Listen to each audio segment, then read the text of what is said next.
My name is Henry Kinyua. Um, an agricultural advisor. I've been a practitioner, in this agriculture space for quite a long time. Currently consulting and advising on crops and value chains, across board. But also, I'm a coffee enthusiast. When I left university, the first crop I worked for was coffee. So it's and smallholder farmer. So I have a lot of interest and passion working with coffee farmers. So quite a good opportunity to discuss more about coffee and coffee in Kenya, more so from both the smallholder side, from the government angle, from the private sector. So the ability to look at the value chain from end to end and where the opportunity, because they are humongous opportunities for all, in investment, in production, in even improving livelihoods. So there are opportunity across board for, on the entire value chain. Yes. Wonderful. Okay, that's why I want to talk to you. So I got to meet you a few years back when you were digitizing value chains with Digital Green. I know you've done a whole lot of other things in your career, so we're like really excited to talk to you. And Climate Smart Coffee really is about informing US-based coffee roasters, conscious consumers with like what's actually happening at origin. Like, can you get access to data? Can you verify where your coffee's coming from? Can you learn more about the climate evolution or even the investments that countries are making? So you're the perfect person to talk to because you both understand the political side, which it does take government to invest in agriculture. So you're on the forefront of that, but you also know the private sector is the one that desires and has choices when they choose their coffee. So yeah, tell me what's going on with Kenyan coffee now. Like, we know production has gone down sort of over time, but it's having a resurgence. There's something going on. Investments are being made. It'd be interesting to hear your perspective on that. Yeah, I think, as you have said, coffee is one of the key priority value chain for this government. The president and his administration identified agriculture as one of the 5 pillars for, to drive increase in livelihood and employment. And within agriculture, he came up with about 3 pillars. Pillar number 1, increasing food security. Pillar number 2, reducing the value and volume of imports. And pillar number 3, increasing the value and volume of exports. And that is clearly where coffee lies. And coffee is important for a couple of reasons. One, coffee is grown by 33 out of the 45 counties. So nearly over 3/4 of the country grows coffee. Secondly, coffee was there as forex earner. Coffee was there 10, 15 years ago. Kenya was exporting over 120,000 metric tons. Now come down to about 48, 51. So we were there, so we can get there very quickly. And then also, thirdly, is like we already have the crop. There's various data is not fully, but we are between 160 million to maybe 200 million coffee bushes. So that are already there. So with that gives an opportunity to very quickly the areas that you can very quickly rejig and get incomes for the farmers, forex for the country, and most importantly, get the crop producing again.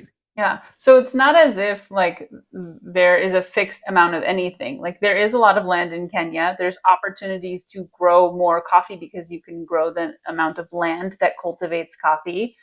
You can add trees or bushes, as you're putting it. Like, you can just add more trees and grow more coffee. But there's also an opportunity to take the existing coffee bushes and make them more productive, right? And there's a way to do that in a way that's sustainable for farmers, also sustainable for the earth. Right? So choosing different varietals or the practices that you have, like using inputs really healthy and in a healthy way. So there's lots of ways to tackle what you're saying, is like increasing production and also increasing quality. So do you have a sense of how farmers are choosing to do that now? You're in Nyeri County, you're at the farm right now, which I don't often see at a farm. This is amazing. Yeah, look at how beautiful that is. What a beautiful day. Yeah, those are coffee bushes behind you, or coffee trees, right? These are coffee bushes, and even as you can see, they already have some green cherries, some green berries. They haven't matured, so they're going.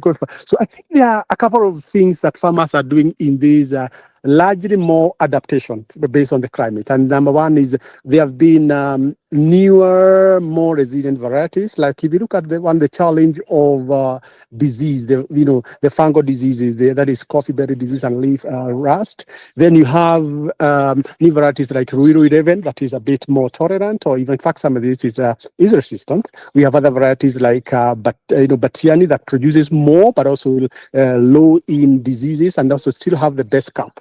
Because Kenyan coffee, for those who don't know, is such a full body. They have fantastic aroma. The profile, the taste profiles is great. I mean, Kenyan coffee is second to none. Once you taste it, you just definitely will not be able to taste something else. So farmers are looking at that. And then thirdly, the issue of the climate resilience or adaptation practices, like using of the mulch, using of ensuring that there is a lot of water harvesting. Like you see this farm we are in. You can see. I don't know. You can see there's a water pan there. Yeah. It is actually a dam that they have harvested water and then using that water to irrigate. So there's a lot of an interesting thing. This is happening from both the large, the medium, and also the small scale farmers. So in the small way, investing and demonstrate how that one will be to ensure that number one, coffee is able to produce well, and also is able to get the right the right quality, and then we're able to move on that. So I think there's quite a number of areas that looking at it in terms of how to continue increasing both production and productivity. Maybe the second thing that's actually happening, before I forget, is there is also introduction of coffee in the new areas.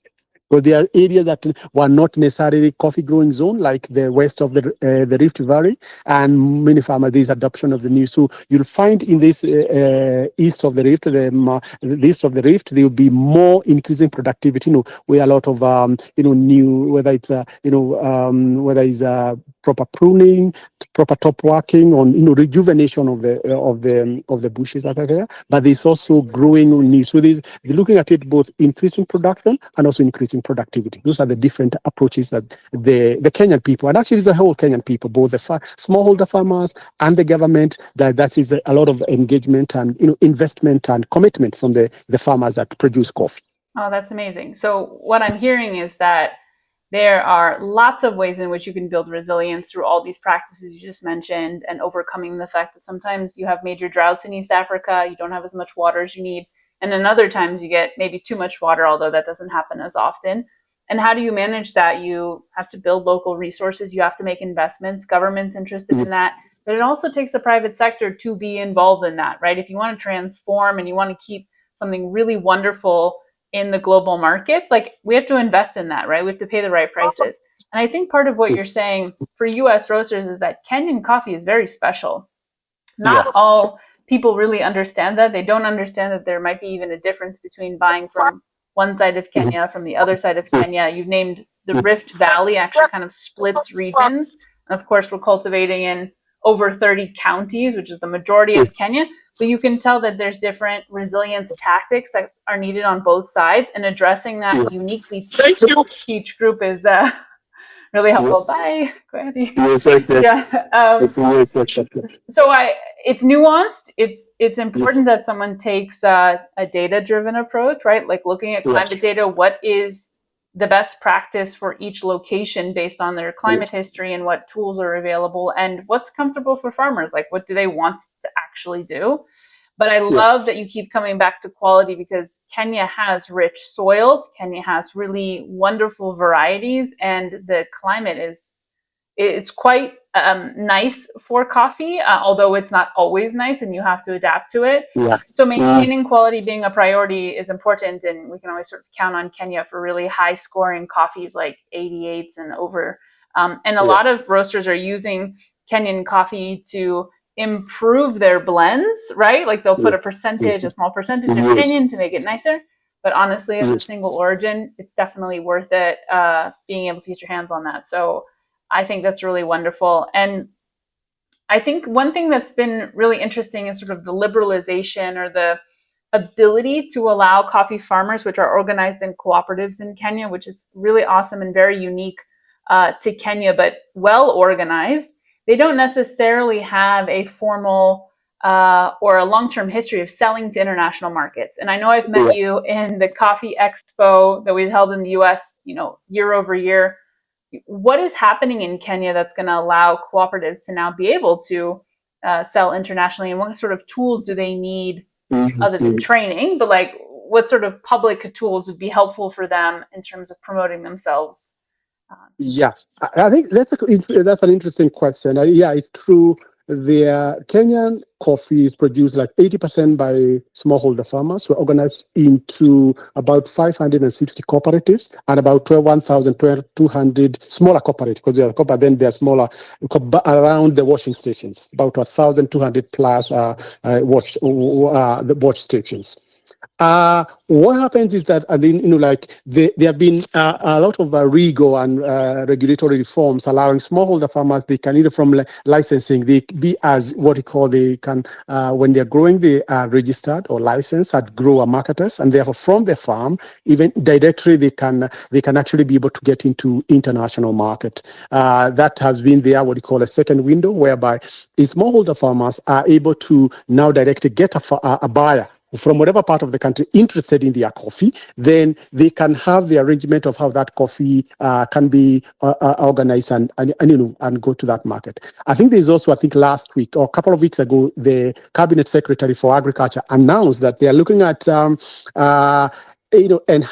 extending or rather rejuvenating the Nairobi Coffee Exchange in a manner that it will allow, because Kenya has been good extension in technology, and therefore that a change or rather improve the Nairobi Coffee Exchange, making it possible for a buyer from all over the world to actually place a bid, pay for it, and then get into the normal logistic and get their coffee. So is that because currently for the 80% of the coffee goes through the Nairobi Coffee Exchange, that basically for the buyers, you have to be physically there. Now, can you expand that?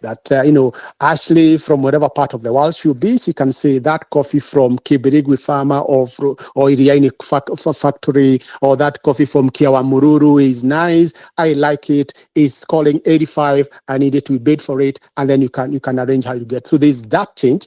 But most important also, there have been a lot of investment by the farmers themselves. Quite a number of cooperatives even have gone through most of these international sustainability certifications, whether there's quite a number of Rainforest Alliance certified. There are those who are also like various other certifications that have, fair trade and other certification that they have gone through, showing or demonstrating that farmers, even at a very, very small scale farmers, are able to get the market. Because the cooperative movement in Kenya has been, the most successful in terms of aggregation. We have a very good success in tea using the Kenya Tea Development Authority. Coffee now, again, around the cooperatives, where now cooperatives will be able to, put their coffee together and get like, I think today, or is this today, like one cooperative is called Uthaya Cooperatives, a huge cooperative, over 20,000 farmers. And it's like I hear like they'll be paying over 160 nearly 150 shillings per kilo of cherry. So it's like maybe a dollar and a half, and that has not been. So if you find out that, because clearly when farmers receive better prices, they're able to invest in that. So, and also most important, one other thing that has been very transformational is how the coffee money goes back down to the farmers. Is when you buy coffee from the Nairobi Coffee Exchange, within 5 days, the buyer has to pay through what you call a direct settlement system, the DSS. This account enables all the claims for the farmers to be settled through that. That provides two levels of transparency. Number one, it provides an opportunity for scrutiny of these debts, so that you are not going to claim to farmers that they are able to look at it and say, was this debt passed by the farmers? Did the cooperative approve that? And then third is also look at it. Did the person providing this credit, is it a person that is already licensed by the Central Bank of Kenya to provide that credit, so that it will provide that level of transparency?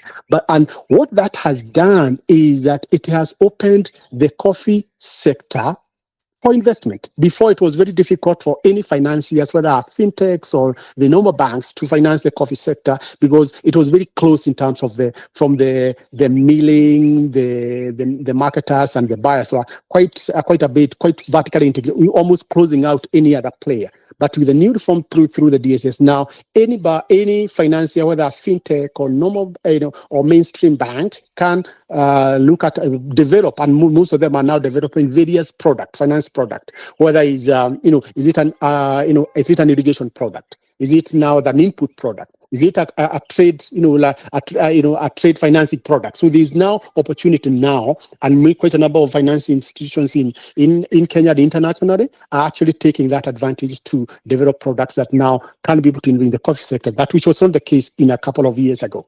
Yeah. Okay. That's so much information and it's really packed. And so I just want to unpack it. There has been a lack generally, I'd say, across sub-Saharan Africa, but we can just talk about Kenya, in the ability for farmers to make investments without super high costs, high credit costs, or just the cost of not being able to do anything but use your savings, which often you have very little of. And so when any bank wants to, offer you credit, there's all this risk that they assess on you. And now we have so much more data. We have all these like really strong supply chains. But how do you get to a smallholder farmer when they're grouped together with a cooperative?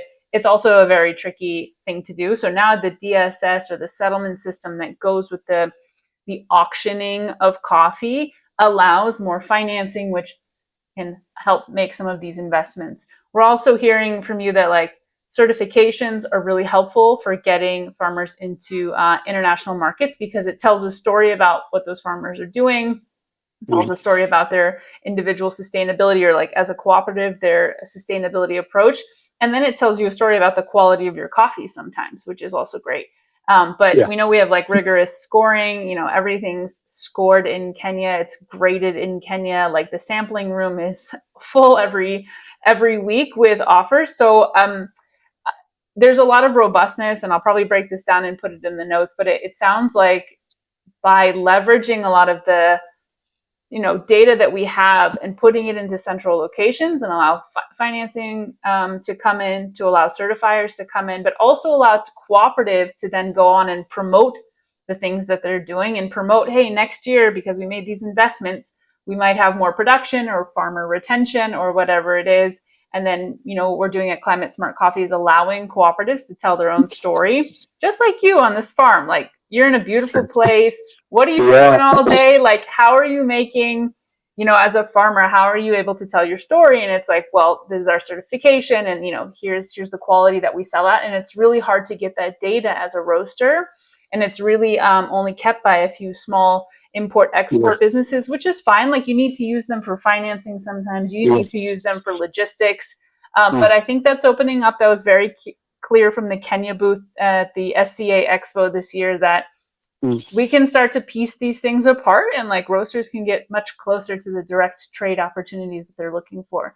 And even if you're not doing that, keep investing in sustainability, because Kenyan quality coffee is very rare. It's very special. It's not a commodity, and we need to value that by making these investments. So great. I know you have a bit of the rest of your day to attend to in a group that you're hosting here. So any last words for coffee consumers or U.S. roasters who, they're kind of interested in Kenya? They often go through third parties. Maybe they haven't even bought a Kenya. They think it's really expensive, or just anything on your mind that sort of promoting Kenyan coffee at this point. Yeah, I think maybe maybe a couple of things. One, if you are a roaster there, the moment you haven't really utilized Kenyan coffee, you're losing out like big time. You're losing out, man. You gotta do something about this. Number two, the Kenyan coffee, when you buy, because it's hard, it's hard picked, hard selected. There's a lot of art into it. So it's like from the farm. So it's not only the coffee, but the livelihoods that to impact down there.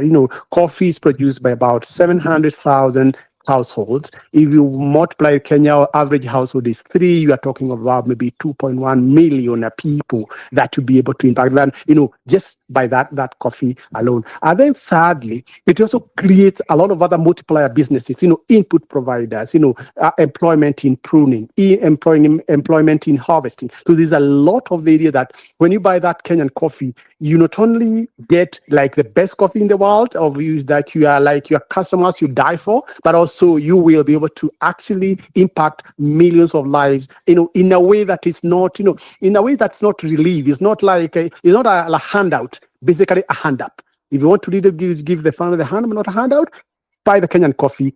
Did trade with the Kenyan cooperative directly. Now it is possible. No, but there's nobody lied to you that you cannot trade with the Kenyan cooperative directly. If you want coffee from any Kenyan cooperative, you can get it. Right now, even as we go through, I know quite a number of you require a lot of data. There's a significant investment even by the government through what we call KIAMIS, the Kenya Integrated Agricultural Management Information System, that have registered over 6.5 million farmers. And now, currently, it was data version 1. Now 2 is now going there and ensuring that you can be able to click to a certain factory and see which farmer is there, what is the variety of coffee they are producing, how old is that coffee, how are they, and then see the management practices. So if you are a roaster out there, whether you're in the US or whatever, if you are not dealing with Kenyan coffee, let me tell you, my friend, you are losing out like big time. You gotta wake up and do something, my friend. Yeah, be a winner, buy some Kenyan coffee, really Absolutely. enjoy it, and support a bunch of people who are working incredibly hard to have sustainable coffee come to your morning brew. So thank you so much for your time. I'll let you go. There's so much more to talk about, but I think this is a wonderful interview. Thank you so much, Henry Kinyua. Okay. Thank you, Andre. Thank you all. Bye for now. Bye.